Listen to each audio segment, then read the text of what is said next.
Ask the candidates the questions, guys. It's our job to make sure as many people get informed and educated about this as possible, and hopefully we'll have some clear, articulate questions that the candidates will be able to answer.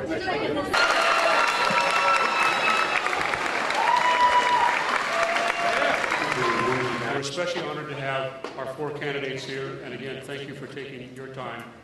I believe the only hope for America is to go libertarian. We need to reduce the size of the federal government drastically and get the federal government out of our lives.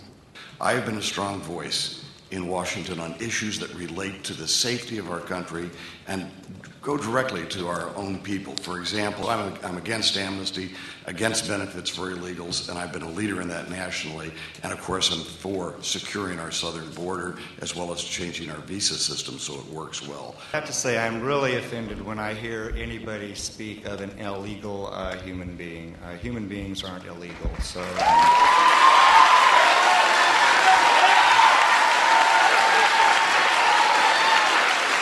Instead of appreciating these people for what they do for our society, we bash them. And it's a cyclical bash, and Rohrabacher should be ashamed of himself. My issues are no war.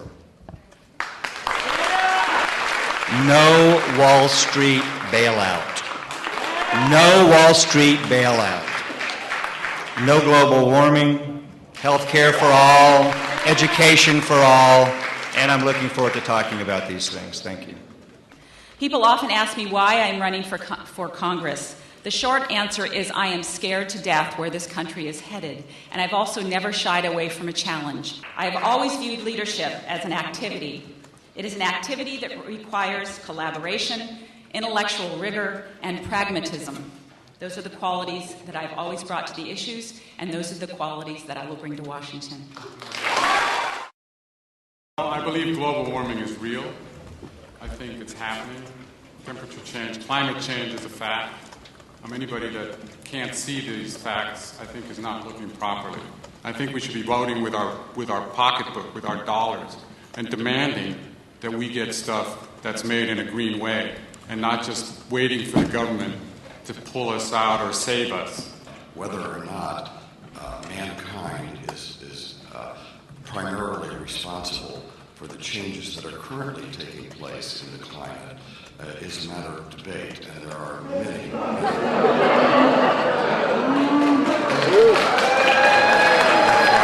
That doesn't mean that we should be permitting inefficient engines or engines that pollute, that will hurt people's health.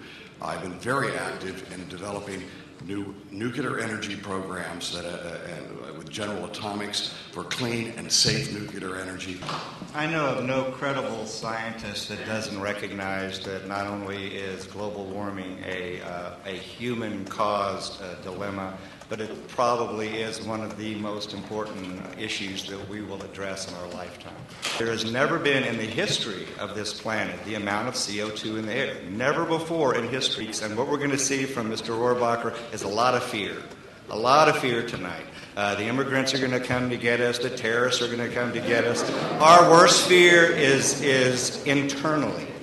Our worst fear is ignorance and fear. The debate over climate change is over, and now we need to move toward a green future because that is the only thing that can save us. Now, the rest of the world has already moved on from climate, and now they're discussing this problem that we have with fossil fuel depletion. And if we can get our hands around this, we can move forward in so many great ways. But discussing the climate, but debating climate is just a distraction from the real work that we need to all work on. Where this whole problem started, it started in the subprime, so-called subprime mortgage problem. So I would help those folks out, but I would not have done anything to bail out Wall Street.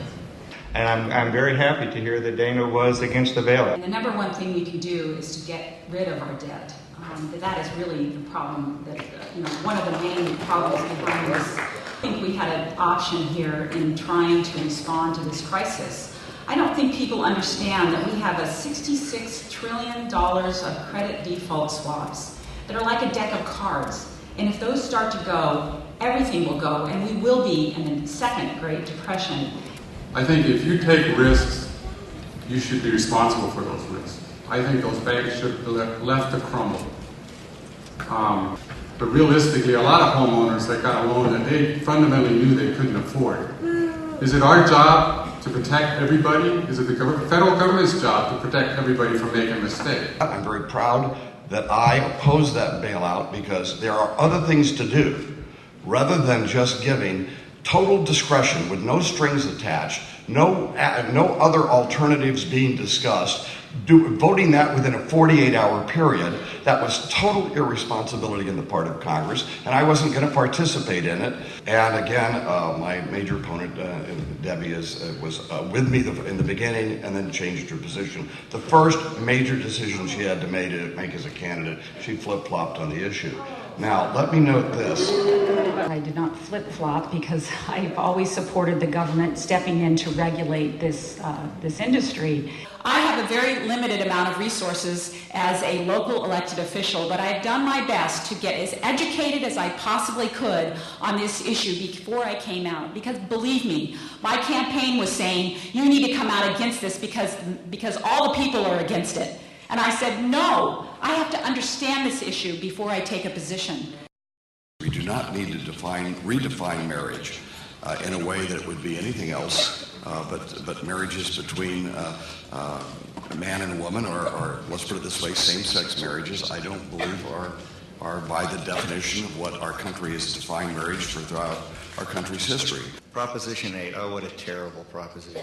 I have I'm sure I speak for most of you out there, those of you that aren't waving little American flags. By the way, I was born on Flag Day. I love that flag, and it takes a lot more to be patriotic than just to wave a flag. I'm opposed to Measure 8. I support full marriage equality. America is changing, or at least California is certainly changing. It's time to move on from these divisive issues, and it's really wrong to use constitutional amendments to limit our liberty rather than give us more liberty. I'm also against Proposition A, mostly from a fundamental libertarian viewpoint. I don't think the government should be defining marriage. I don't think the government should define who can get married, nor do I think they should tell somebody who they have to marry. Get out there, vote, and go out on a limb. Vote for a third-party candidate, not necessarily for me, but for anybody that's not a Republican or a Democrat, because they are taking this country and they're leading us to ruin.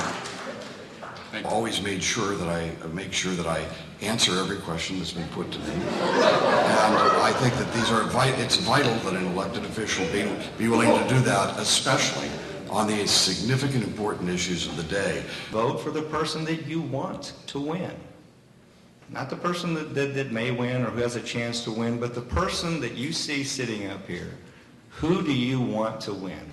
The issues within the 46th congressional district have been starved of both attention and resources.